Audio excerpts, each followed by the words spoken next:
Bapak saya dulu tuh sering ngajarin saya, diajak jalan-jalan pagi-pagi. Melihat orang ngopi, makan uduk itu bapak seneng. Kok enak jadi wong awam. Ngene esuk-esuk nyemak bocah kesel kabeh kono enak ngopi rokok. Bapak kadang iri sama orang awam itu iri. Sudah gitu berharap masuk surga kan enak, sudah gitu. Tahu-tahu mati, tidak tahu ke surga apa ke neraka, tidak tahu. Jadi nah, orang dulu itu orang yang bisa mensederhanakan dunia.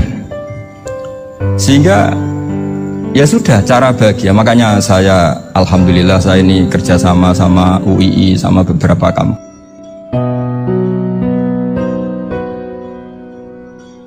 Istighna, hakikatul istighna itu adalah al-istighna anis syai' labihi.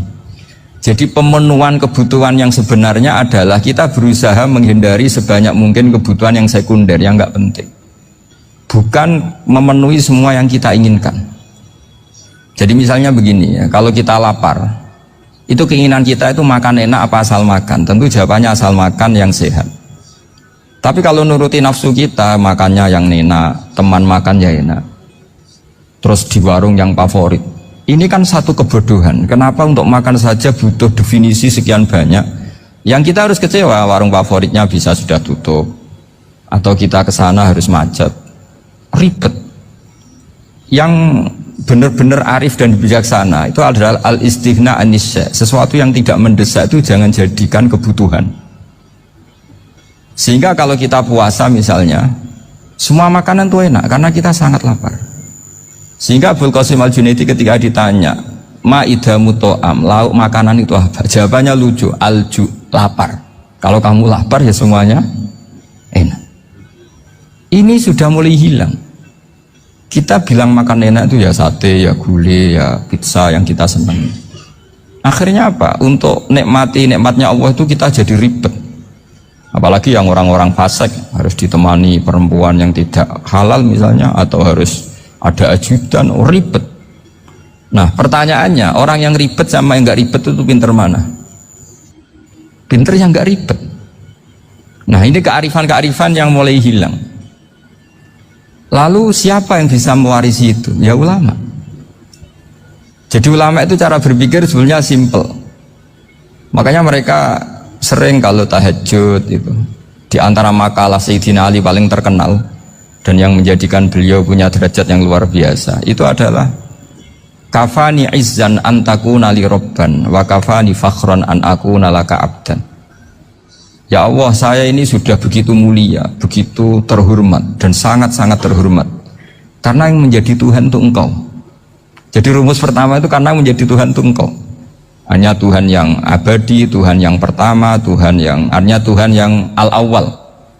Coba ya Allah, kalau saya ini punya Tuhan Fir'aun, punya Tuhan mati jadi tontonan lagi, itu kerennya di mana coba? Andaikan kita punya Tuhan Fir'aun, atau punya Tuhan yang asal-usulnya manusia, apapun hebatnya manusia itu, kita punya Tuhan manusia itu. Tuhan yang lapar, yang kalau nggak makan mungkin pingsan, mungkin bisa kena COVID, nanti Tuhannya diisolasi. Kayak apa? Makanya ketika Tuhan Allah menyindir ketuhanan selain Allah itu, Allah hanya menyindir dengan kalimat sederhana, karena yakulanit to'am, yang kamu tuhankan itu masih makan. Hanya kalau nggak makan ya lemes. Jadi lama-lama ada orang gini, alhamdulillah tadi Tuhan mampir ke saya, kelihatannya lapar, setelah tak kasih makan sehat lagi. Susah nggak punya Tuhan yang seperti itu. Beda dengan Tuhan kita. Tuhan yang nggak butuh makan, nggak butuh minum, al-qayyum, zat yang berdiri sendiri tanpa butuh yang lain, al-awwal. Sebelum ada langit bumi sudah ada Tuhan kita, yaitu Allah. Bandingkan dengan Tuhan-Tuhan yang dipertuhan yang lain, yang adanya setelah bumi, misalnya Fir'aun dan sebagainya.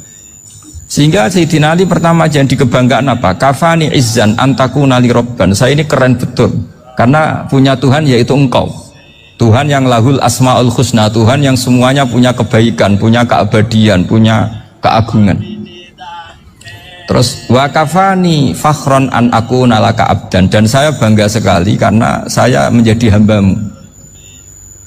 Kalau saya jadi hambanya Pak Rektor ribet kan, sudah tak hormati ternyata nanti tidak rektor, ya kan ribet kan. Terus pokoknya ribet, jadi budaknya manusia itu ribet. Makanya ada seorang wali datang ke temannya yang jadi presiden atau jadi raja. Datang ke situ karena tidak punya uang, mau minta uang karena temannya raja. Setelah sampai sana ternyata temannya ini karena orang soleh pas berdoa, ya Allah saya minta ini, minta ini, minta ini. Terus si wali tadi pulang. Kenapa kamu pulang?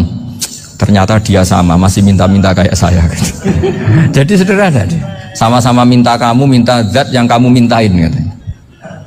Jadi dulu itu orang itu sebegitu dekat dengan Allah. Sehingga si raja ini terus ketemu wali tadi tanya, kenapa kamu menyepelekan saya padahal sekarang saya raja? Terus ditanya sama wali tadi, karena temannya, kalau kamu di padang pasir tidak bisa minum dan harus minum 1 gelas, dengan ongkos kamu harus mengasihkan semua kerajaan kamu demi minuman itu. Pilih mana, minuman apa tetap jadi raja? Ya saya milih bisa minum. Saya tidak raja tetap hidup, tapi kalau nggak minum mati. Bagaimana Anda bangga dengan satu kerajaan sing la yusawi kak samain, yang tidak sama dengan segelas air? Jadi artinya terus mereka melihat jadi raja itu ya biasa, jadi presiden biasa, jadi rektor biasa, karena mereka biasa berlogika. Hakikatul izzah itu ya taqarrub ila Allah, yang benar-benar terhormat itu ya dekat dengan Allah.